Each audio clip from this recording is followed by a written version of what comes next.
सत्संगत जी, प्रेम से कहना सत्संगत 67वें संत समागम के दूसरे रोज़ भी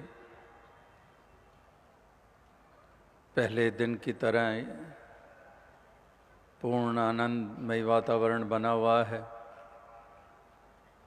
एक एक पल हमें आनंदित कर रहा है। दर्शनों से, अमोलक वचनों को जो हमने श्रवण किया, उनसे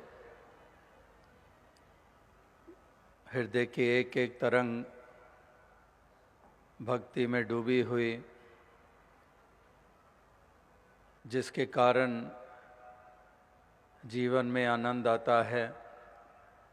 यही भाव से युक्त आप मिलजुल कर इन घड़ियों को मुबारक बना रहे हैं।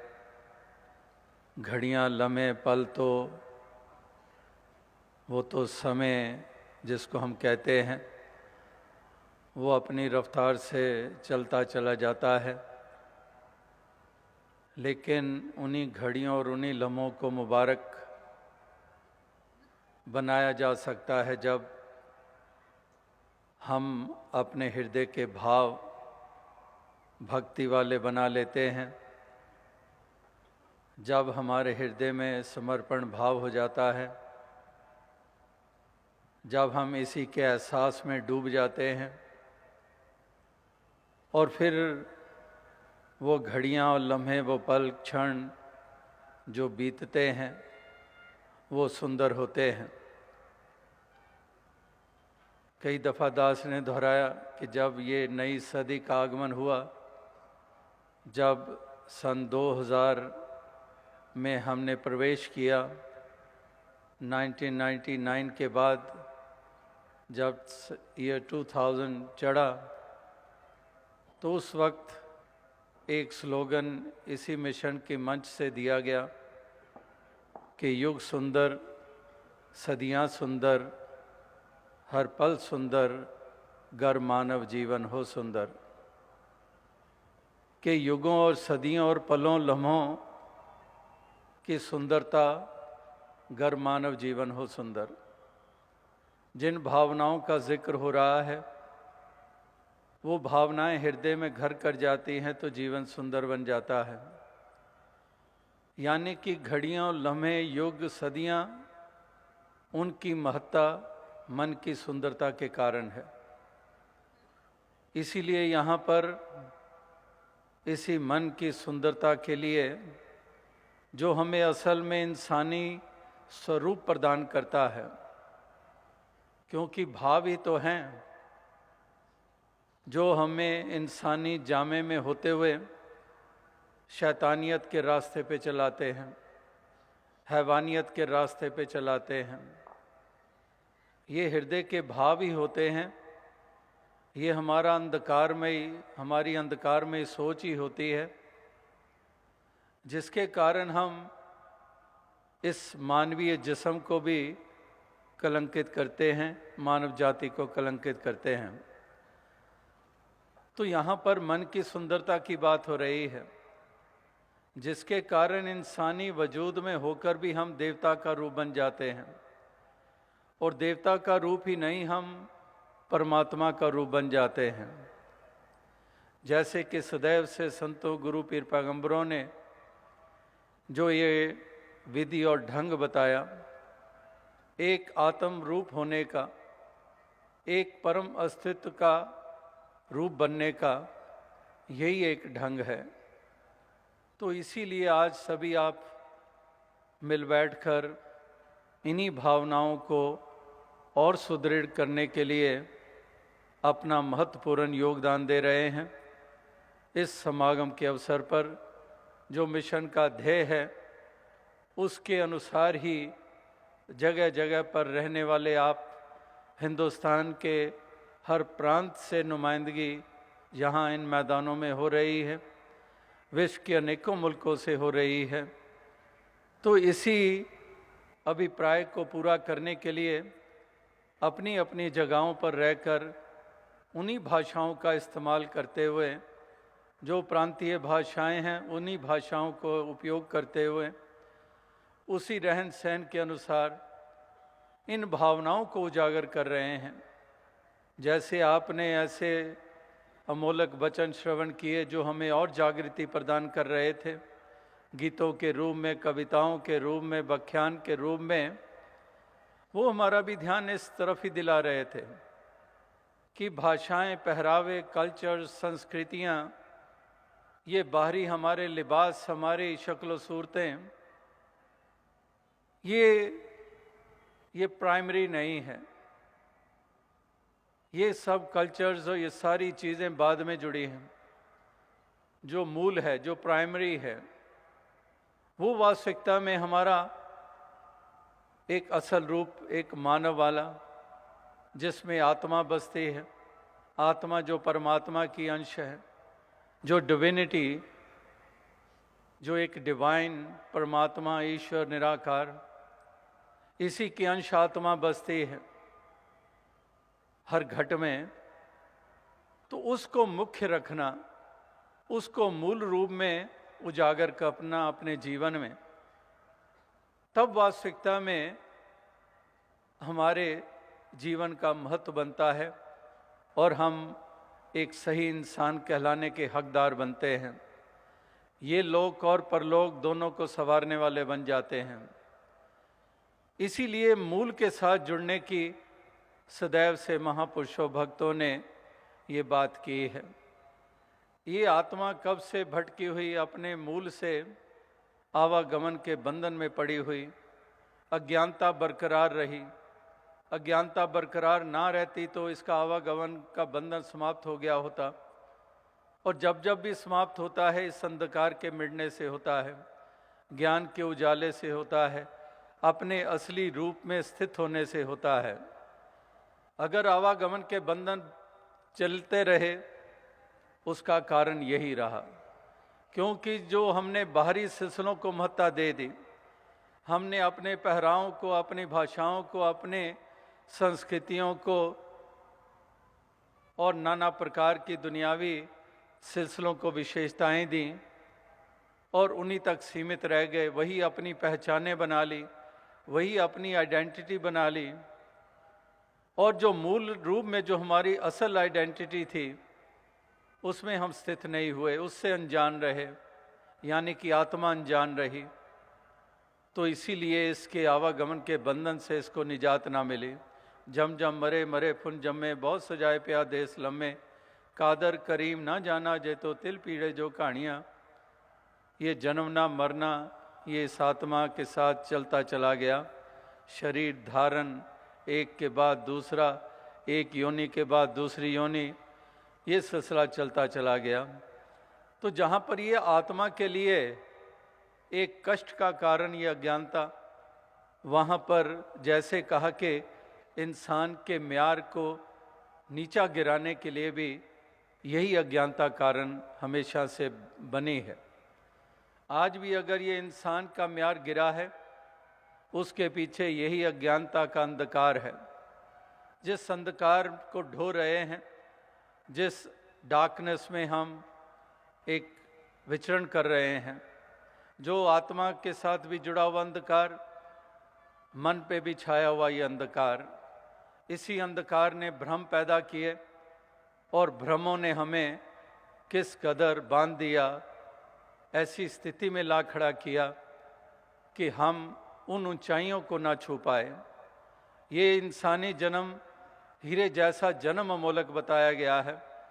यही वो जीवन है जिसमें वो ऊंचाइयां प्राप्त हो सकती है, और अगर यही हाथों से छिन गया, यही एक सफ़र हमारा जीवन का ना कामयाब रहा, इसी जीवन में हम उजाला अपने जीवन में ना कर पाए, तो फिर पतन ही पतन है। कोई ऊंचाई को प्राप्त करने की गुंजाइश नहीं रहती है। तो यही एक महापुरुष संत जनों का संदेश हर मानव, हर इंसान के लिए रहा है।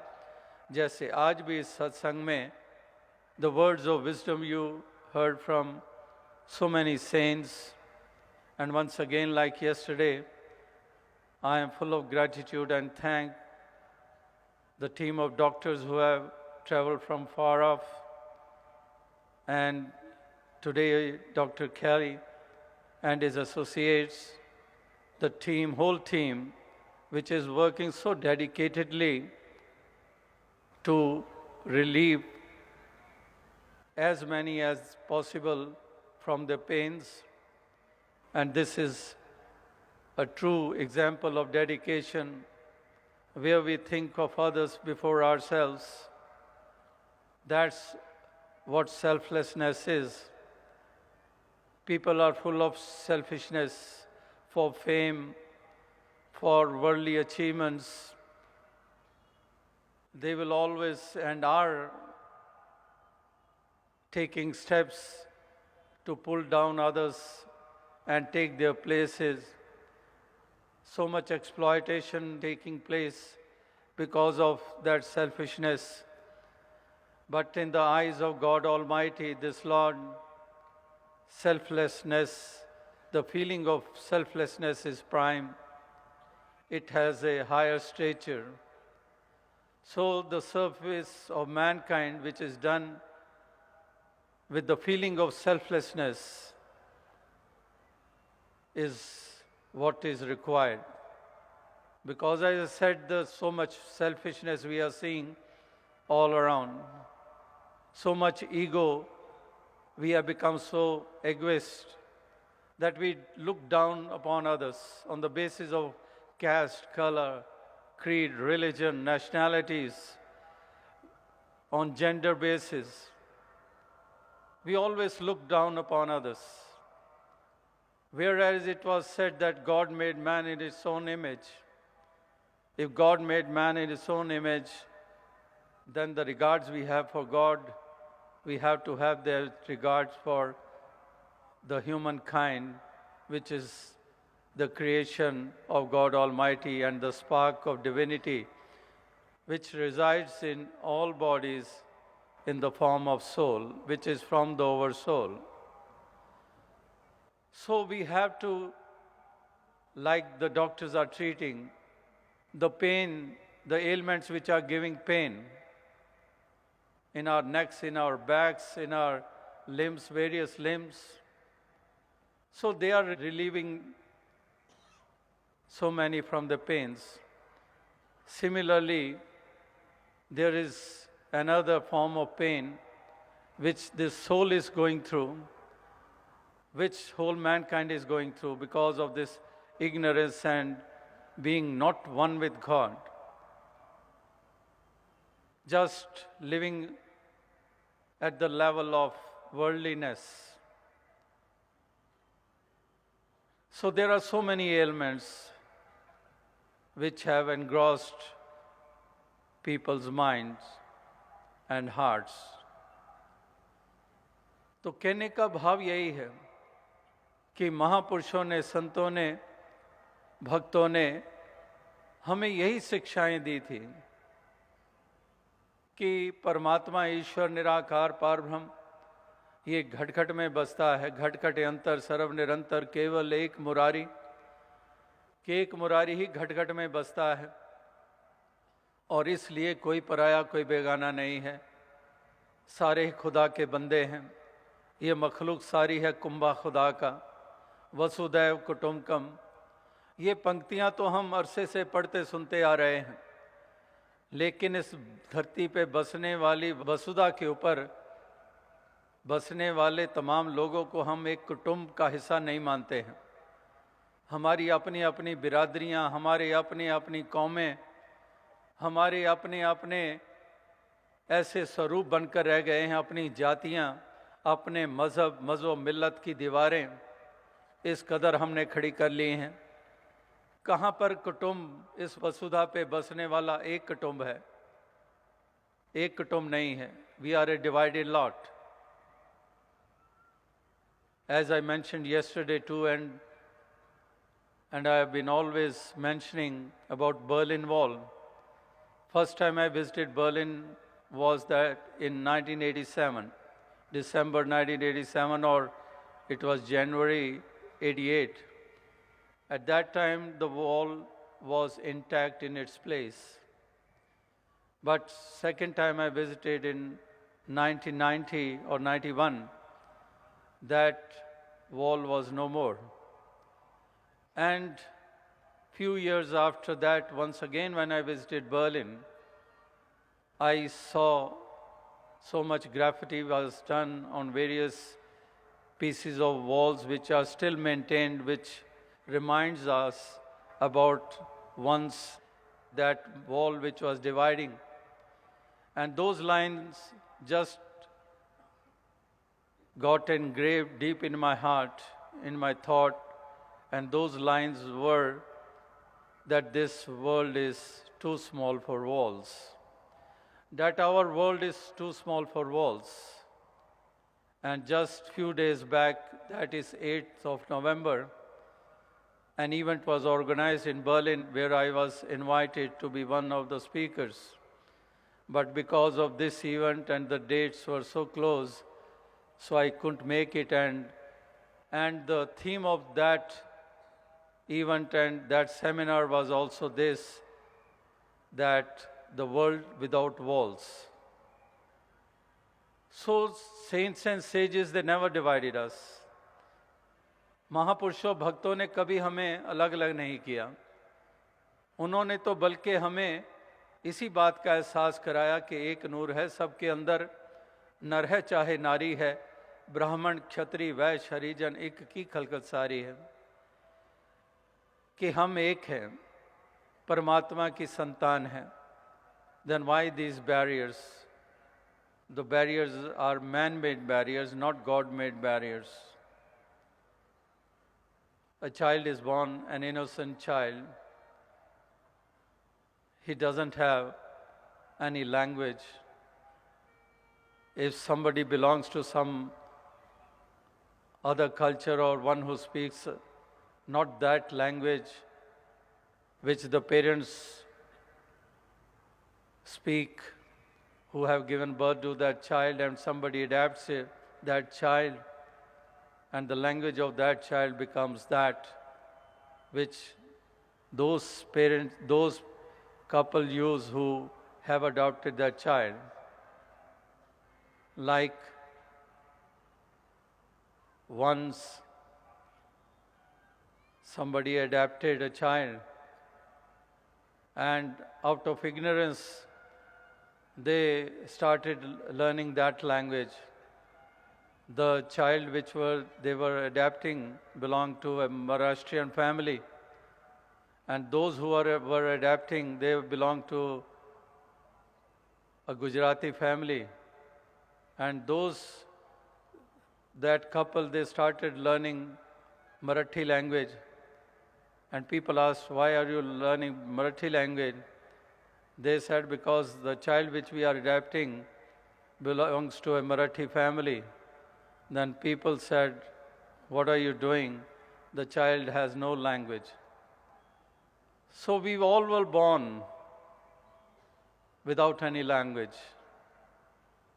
So as I said, that all the barriers which are dividing us are creations of this very mankind, which has been in ignorance, whether it was down the ages, whether it was centuries ago, whether in present times. तो इस प्रकार से ये जो इंसानों को महापुरुषों ने, भक्तों ने जो संदेश दिए थे, उस संदेश को इंसान ने पकड़ा नहीं, उसको समझा नहीं, उसको अपनाया नहीं, क्योंकि वो दृष्टि नहीं मिली. और इसीलिए एक दूसरे को नीचा देखते रहे, अपने मज़हब को ऊंचा, अपनी जाति को ऊंचा, अपनी कौमों को ऊंचा, ये मानते चले गए और दूसरों को दुत्कारते रहे, दूसरों को लताड़ते रहे, दूसरों पे जुल्म ढाते रहे. और यही कुछ ये हो रहा है. लेकिन महापुरुष संतों ने बताया कि किसी को नीचा करके मत देखो, किसी को नीचा करके ना जानो, किसी के जाति के लिहाज से, धन दौलतों के लिहाज से, कोई दुनियावी और सिलसिलों के लिहाज से किसी को नीचा करके ना देखो. यहाँ पर हर किसी की कीमत है, हर किसी का महत्व है. As a saying goes, that builders, they often say that larger stones do not lie well without the lesser ones. If you place few stones, bigger stones to create a wall or you construct a house, you require small stones too to fill the gaps to make them steady. Means that even those small stones have a value. They have their importance. So we have not to look down upon others. इस प्रकार से हमने किसी को नीचा करके नहीं देखना है और ये खाम खा के झूठे अभिमान पालते चले जा रहे हैं कि मैं ऊंचा हूं, मेरी जाति ऊंची, इसकी जाति नीची, इसको दुत्कारो, उसको दुत्कारो। तो इस तरह की नादानियां धर्म के नाम पर, गुरु पीर पैगंबरों के नाम पर, ये इंसानों ने कब कहाँ पर ये ऐसा बीज कहीं पर आया और ओवर द सेंचुरीज इसको क्या रूप दे दिए गए, समाज को ऐसा बांट दिया गया जिसके कारण ये देश भी सफ़र कर रहा है। इस देश में ही जाति पाति की ये बीमारी इतनी अधिक है, विश्व के किसी मुल्क में भी नहीं है जितनी यहाँ पर है। और ये विडंबना है कि सबसे अधिक गुरु पीर पैगंबर इस मुल्क में पैदा हुए, ये हम छाती पे हाथ डालकर दावे करते हैं।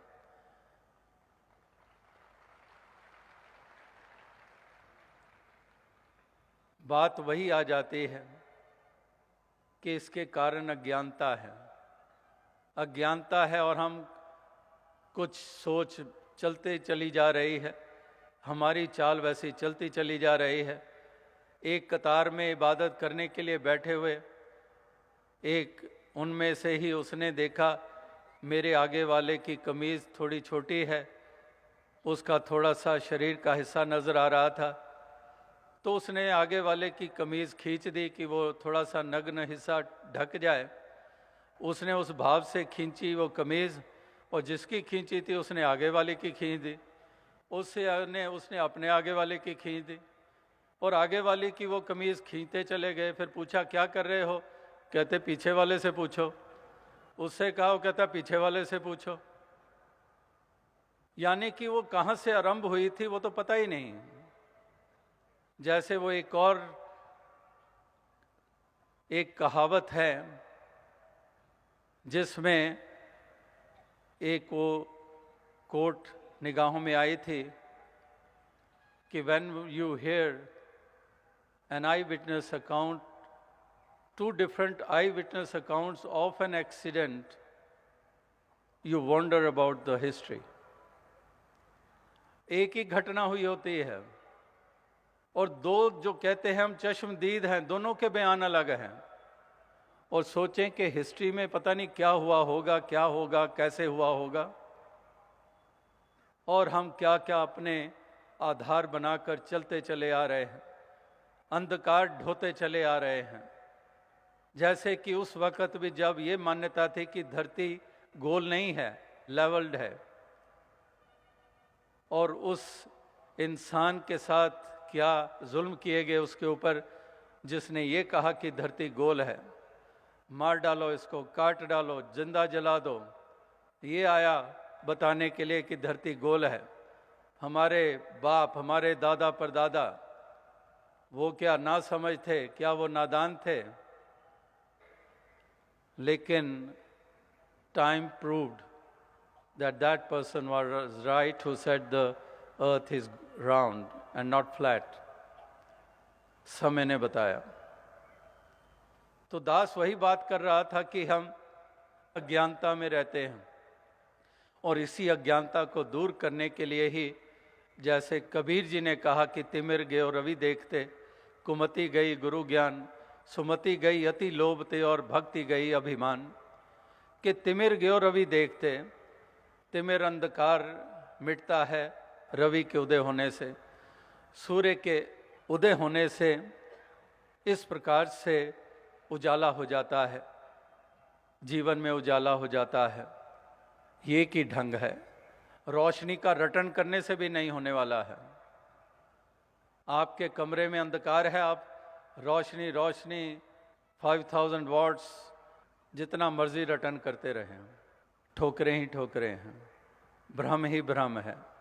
ना जिक्र करने से, ना जयकारे लगाने से, ना रटन करने से उजाला होने वाला है। और अगर आप दीपक की तस्वीर भी बना लो, अगर अंधकार है, कोई तस्वीर उठाकर ले आए, देखो इस पे दीपक बना हुआ है, लौ भी बनी हुई है, उजाला हो जाएगा, कहाँ होगा? हकीकत वाला दीपक चाहिए जिसमें लौ जग रही है, वही रोशनी करेगी। इसी प्रकार से जो सत्य है परमात्मा ईश्वर, यही वो रोशनी है। ये जब तक हमारे जीवन में ना आएगा तब तक हम अंधकार हम ढोते चले जाएंगे। तो ये चेतावनी और ये जागृति महापुरुष संत जन ये हमें प्रदान कर रहे हैं कि हम भी इस प्रकार से जागरूक हो जाएं, हम भी सच्चाई से अवगत हो जाएं, हम भी अपनी असल पहचान बना लें, जो एक हमारा असली वजूद है उसमें हम स्थित हो जाएं। इसीलिए कहा जाता है कि know thy self, self realization through God realization. So that realization has to take place, that awareness has to take place. Only then we can create conditions of peace and bliss. Only then. Otherwise, we have been full of hatred and hating others. We have been giving pains to others. We have been looking down upon others. So, if this realization takes place, only then we think for the welfare of others, and we just consider them as a member of the family which I belong to. और इस प्रकार से फिर हम दूसरों पे फिर जुल्म नहीं ढाएंगे। तो ये एक दिशा जो संतों वाली है, जो आदेश और निर्देश संतों वाले हैं, जो शिक्षाएं संतों वाले हैं, उसी अनुसार ही हम ढालते चले जाएंगे अपने आप को। तभी वास्तविकता में तन का भी सदुपयोग होगा, ताकतों का भी सदुपयोग होगा, हुकूमतों का भी सदुपयोग होगा, हमारी अकल सियाणपों का भी सदुपयोग होगा, हमारी विद्वता का सदुपयोग होगा, क्योंकि अब हमें वो एक जागरूकता मिल गई है, वो जागृति आ गई है। तो इस प्रकार से यही एक महापुरुषों के संतों के संदेश और ये पैगाम ये हमेशा से रहे हैं और ये हर काल के लिए हैं, ये हर सदी के लिए हैं, हर इंसान के लिए, हर जनरेशन वालों के लिए है। आज भी आपने नोबेल लॉरेट सत्यार्थी जी, जिनको ये सम्मान मिला, Nobel peace prize, few hours back he was here and he shared his thoughts and the work he is doing for the children, because of which he is honored. So he also mentioned कि इस तरह से एक छोटे छोटे बच्चों को भी हम क्या संस्कार देते हैं, छोटे छोटे बच्चों का क्या हश्र करते हैं। तो छोटे बच्चों के जहन में हम जो कुछ भर रहे हैं वो बड़े ही भर रहे हैं। और वो शायर का शेर अक्सर दोहराया जाता है कि देखकर बड़ों की दुनिया एक छोटा बच्चा बड़ा होने से डरता है। कि एक बड़ों की दुनिया देखकर एक छोटा बच्चा बड़ा होने से डर रहा है कि क्या यही बड़प्पन होता है, यही कुछ किया जाता है, यही एक जुल्म सितम, यही एक दूसरे को दुत्कारना, यही एक दूसरे की निंदा बखीली करनी, यही एक दूसरे पे कीचड़ उछालना, क्या यही बड़ा होना हुआ करता है? तो इस तरह के बच्चों को जो संस्कार दिए जाने चाहिए, जो बच्चों का अपना एक असल वजूद है, उसकी कदर करना, ये भी हमारा एक फ़र्ज़ बनता है, यही हमारा एक कर्तव्य बनता है। क्योंकि बच्चे किस प्रकार से ऑब्ज़र्व भी करते हैं, बड़ों को देखते हैं, बड़े क्या करते हैं। Like once it happened, a couple, husband and wife, they invited guests to their house for dinner, for supper. And the time came and all the guests were there in the house. There were children too. And there was so much noise and children were breaking things, precious things in the house.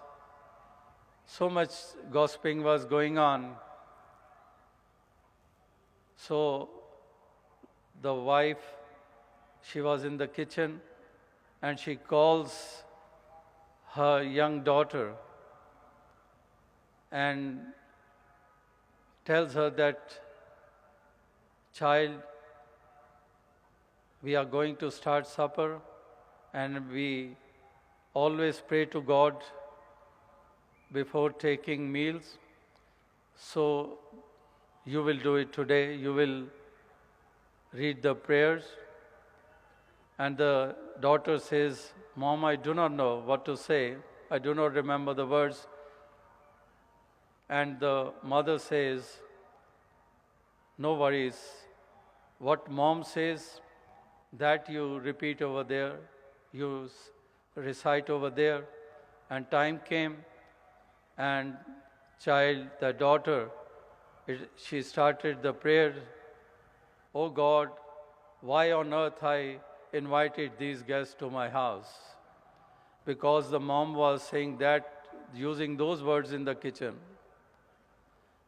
So we have to think twice, 100 times, that children are sharp observers, what we are giving them, what thoughts we are giving them, what sort of speech we are giving them, which they will imbibe. तो इस तरह से छोटे छोटे बच्चों में भी ये संस्कार, सुंदर संस्कार, ये भरने बहुत आवश्यक हैं। और ये सारी जिम्मेदारी बड़ों के ऊपर ही है कि वो अपने ऊपर इस प्रकार से जज्ब रखें, अपने आप को विवेक पूर्वक निभाएं और इस प्रकार से बच्चों को भी एक गलत रास्ते पे जाने से रोकें। जो कि आज कई कई ऐसी मिसालें कि छोटे छोटे बच्चों से चोरियां करवाई जा रही हैं, छोटे छोटे बच्चों से डाके डलवाए जा रहे हैं, छोटे छोटे बच्चों में हथियार दे के जाने लेने के उनको साधन बनाया जा रहा है। लेकिन आप सभी बच्चों को वो संस्कार दे रहे हैं कि वो ऐसे भव्य नागरिक बने आने वाले समय में, कि वो शान बने समाज की, देश की, विश्व की, मानव जाति की वो असल पहचान बने। तो इस तरह से बच्चों के प्रति भी हमने इस तरह से जागरूक होना है। तो दास और अधिक शब्दों का सहारा नहीं लेगा, समय काफ़ी आगे बढ़ चुका है और अंत में इसी अरदास प्रार्थना के साथ आपसे इजाज़त चाहेगा कि दातार प्रभु कृपा करे, आप सभी को तौफीक शक्ति दे, ताकि जो उसूल है मानवता, प्यार, भाईचारे वाले, एकता वाले, हार्मनी इन वननेस जो नारा दिया गया, ये हार्मनी हमेशा जीवन में बनी रहे, ये सद्भावनाएं हमेशा जीवन में बनी रहे। और इस प्रकार से जो जैसे कहा भी है कि harmony makes small things grow and lack of it makes greater things decay. तो ये हार्मनी, ये मिलवर्तन, ये सद्भावना, ये हमारे मन में बनी रहे। Harmony between the mind, body, soul ये इस प्रकार से हार्मनी हमारे अपने एक वजूद में बनी रहे, क्योंकि कई दफ़ा हम अपने आप में हार्मनी में नहीं होते हैं। तो इसी तरह से हम अपने आप में भी हार्मनी में रहें और चारों तरफ हार्मनी भरा वातावरण स्थापित करने में भी अपने योगदान देते चले जाएं। इन्हीं शब्दों से दास साहब से इजाज़त चाहेगा। सत संगत जी, धन्य।